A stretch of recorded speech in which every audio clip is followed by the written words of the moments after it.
Hello and welcome back to my channel. Today I wanted to talk a little bit about how to deal when things get in the way. So if you fear rejection or failure, welcome. Hi, meet me. I am in that boat. I find failure, rejection more so than failure, the thought of rejection, like so painful. It's painful, it's frustrating, it's annoying. And because of this sort of fear that I have, if anything gets in my way when I'm trying to pursue a task, I see it automatically as a reason to stop. And this is a really difficult headspace to navigate, because with any goal that you're pursuing, there are always going to be things that get in the way. And if you are seeing them as a sign that you should stop, or you don't know how to push through or get around or whatever that thing that's in the way, then you're not gonna reach your goal. And for me, I've done this so many times, stop myself short of pursuing something because there's been a roadblock, and I've taken that roadblock to mean, oh, well, that's just not for me. No. I just recently read a book called The Obstacle is the Way. So good, so good. And I wanted to do this video today to share some of the quotes in the book, or just ideas in the book that for me have really made me go, whoa, helped me so much in navigating goal pursuit. And if there are roadblocks on the way, helping me actually be able to see them as something different and move through them, and why they're actually a good thing for you to face. So if you haven't read The Obstacle is the Way, it is bloody brilliant. I would highly recommend it.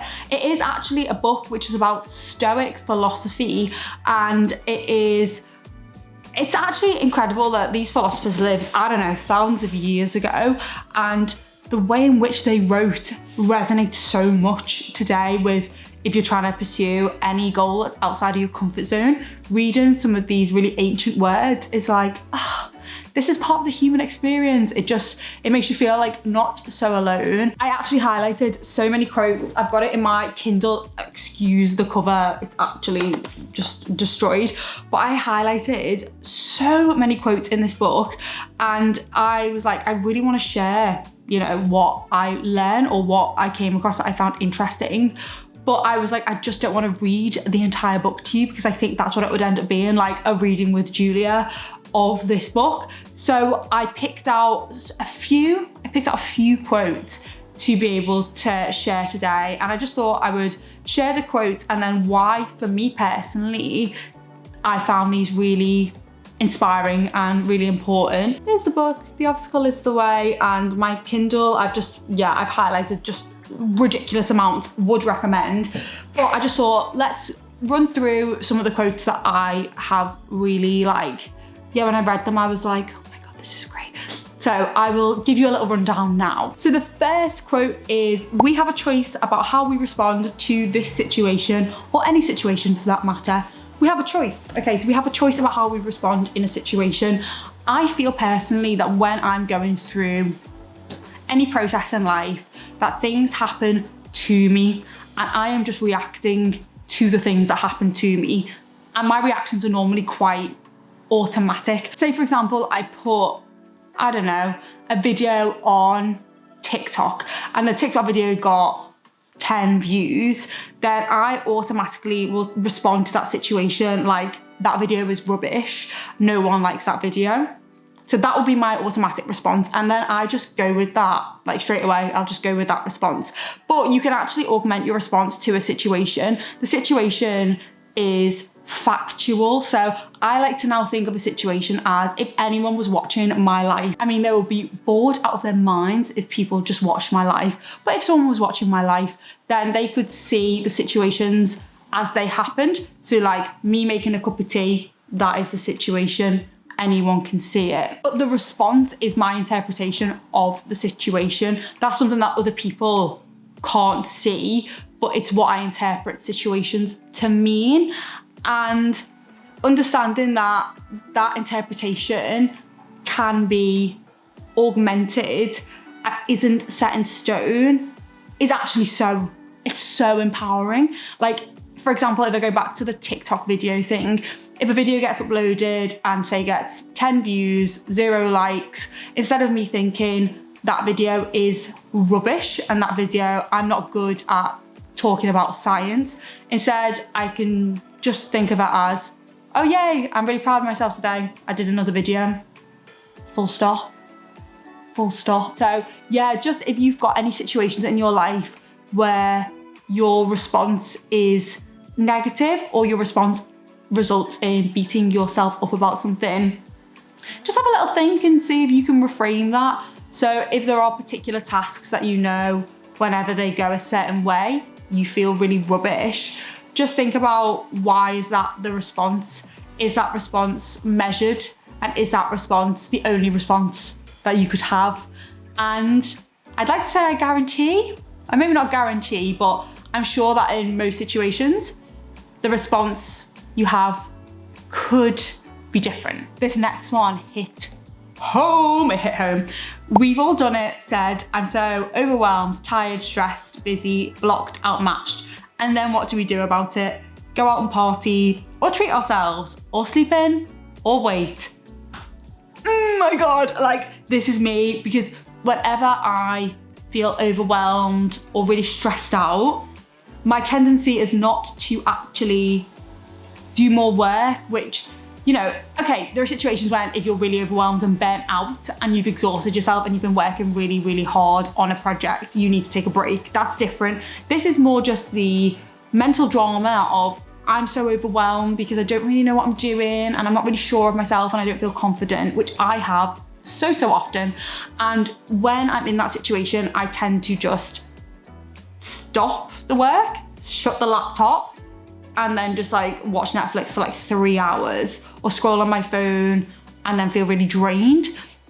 And actually, it's in the situation like that where we feel stressed and overwhelmed, again, we have a choice of what we can do about that. And the way to alleviate overwhelm and stress is to actually take action on the things that you want to do. And if you take action, you can take baby steps. It doesn't have to be like, you know, keep pushing on all night. Like, just if you feel overwhelmed, stressed, make a plan, little tiny steps, and act on them. That is what's going to resolve the stress of the situation and give you more motivation around the task that you're trying to do. So yeah, my tendency very much is like, oh my God, I don't really know what I'm doing. I'm just gonna go out and party. Or I just feel so overwhelmed anyway. I'm just gonna sleep past my alarm for 2 hours and miss that working slot that I'd planned out to do something because I'm just overwhelmed anyway. No, like, that one was in my head. That's spoke to me so much. This one for me, again, it spoke to me because I do not do this. Focus on the moment, not the monsters that may or may not be up ahead. I am a very future-focused person, and everyone in my life will tell you that. I'm always thinking about what's gonna happen in 2 weeks, what's gonna happen in 2 months, what's gonna happen in 2 years, and it really takes me out of what's happening right now. I always am trying to plan for eventualities that 99% of the time don't happen anyway. And it's been really interesting the past few weeks. I've tried to not do this. So I've been in the process of working on a project, and normally I will really plan for all eventualities. And instead I'm just taking it stage by stage and being like, okay, I will do up to this stage and then I'm gonna stop. And then I'll do the next stage and then I'll stop. And I'm not trying to rush to like the very end position and stress about the end of the project. Instead, I'm just like living it in the moment. And it's been so nice. It's been so nice. And I actually was like, what a waste of mental energy that I normally put myself through by thinking, oh, well, if this project doesn't go well, what am I gonna do? What am I gonna plan for? Blah, blah, blah. When I haven't even finished it yet. Like, give your girl a chance to finish a project. So yeah, it saved me so much time. And that time I've just put back into working on the project. Amazing. So if you're a very future focused person and you catastrophize a lot and always think about the things that could go wrong and the things you might have to do in the future. It's a real energy saver to try and strip that back and focus on what's happening right now, what can I do today, and taking it step by step. And I know it's easier said than done, but for me, I actually have tried to do this the past few weeks and it's been really, really good. And I'm gonna try and do this from now on with all of my projects and just see if I can stop rushing ahead to things that probably won't even happen. Another quote in the book, which I absolutely loved, was "Working at it works. It's that simple." Brackets, but again, not easy. So this is essentially saying, like, if you want something and you work at it, it will happen. And they're saying that working at it isn't easy. Working at it is so hard. It takes a lot of effort. But if you work at it enough, you will get some reward from doing all of that hard work.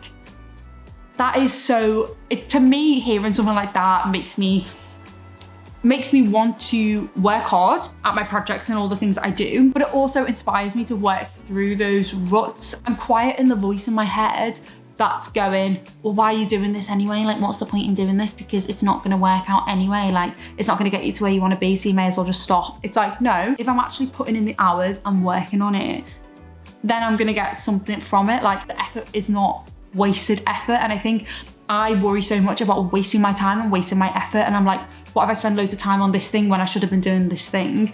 No, like, if you are enjoying a project and you know what you want to do and you think the project is in some way potentially going to help that, then work on it, put the work in. Like it said in the quote, it's not easy, it takes a lot of work, but it really is as simple as doing the work does work. Another point that came up in the book was doing new things invariably means obstacles. A new path is, by definition, uncleared. I always go into new processes thinking that it's going to be linear. And even though I've set myself many a goal and I either achieve the goal and it's never linear, there's a lot of things that get in the way, or I just give up because things get in the way, I know that things will get in the way.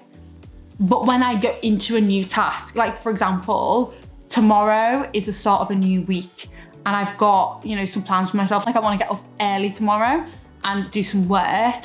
And in my head now, I'm like, oh, that's easy, I'll get up early. Tomorrow morning, it's not gonna feel easy. It's gonna feel absolutely awful. And I know that it's gonna feel awful, but even still now, I'm like, oh yeah, that'll be fine. I just think I really underestimate that whenever I try and achieve something or go for something that's out of my comfort zone and I'm taking a risk, there are gonna be things that get in the way. Like that's probably like a certainty. It's not gonna be that every single thing goes perfectly and goes to plan and is exactly how you want it to be. And so yeah, I really love that quote of like, a new path by definition is uncleared. Like it's a really nice visual to be able to think, I'm trotting a new path. You could think of it as like really high grass and you're trotting through it and you don't really know what you're gonna meet as you're walking through it.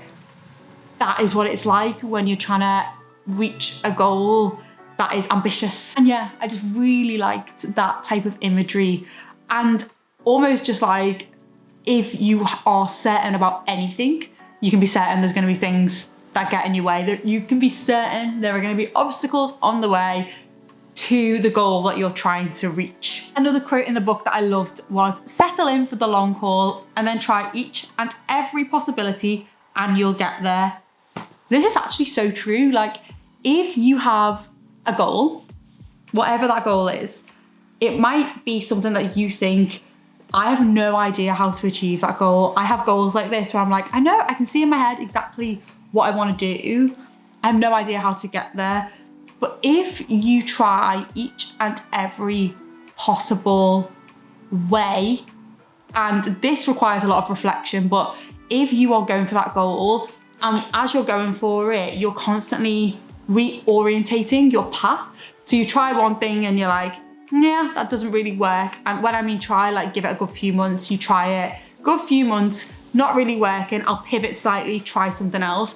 If you keep trying more and more new things and you don't give up, it should happen. Because if you try every single possibility, it should happen. I think what happens to me a lot of the times is I will have one idea of like, this is how it's gonna happen. I'll try that one idea. If I don't see results very, very quickly, like I am an instant sort of like, I want to see results yesterday type of person. If I don't see that, I see that as a reflection of, well, it's not going to happen, and then I will give in. But if you think of it this way, like try something for a good couple of months, and then if that doesn't bring you closer to the goal, try something different, and then try something different. And if you keep doing this consistently over time, you will get closer. So many of us just give up. So many of us just give up. And if you don't give up, but you also don't just stick to the one thing that you think will get you there, and you're always evaluating your actions and changing them, then it should happen, right? It should happen. And that, to me, reading that quote, it was like, the key is to not give up, evaluate what you're doing, and keep trying different things until it happens. So they are my favorite quotes in The Obstacle is the Way. Honest to God, I highlighted like so many. So if you are interested in this type of book, I would recommend reading it. I really would. It's going to be one of those books I know that I'll keep going back to whenever I'm in a situation where I'm struggling with pursuing a goal or struggling with things in my life. It's going to be one of those types of books. So definitely worth the investment. Thank you so much for watching today. I hope if you are struggling at the minute, or you're trying to work on a goal that's really hard, then this video did help you. If you like this video, then feel free to subscribe to the channel. And if you have any questions for me, then you can drop them in the comments below, or you can catch me over on social media, and I will see you in the next one. Bye.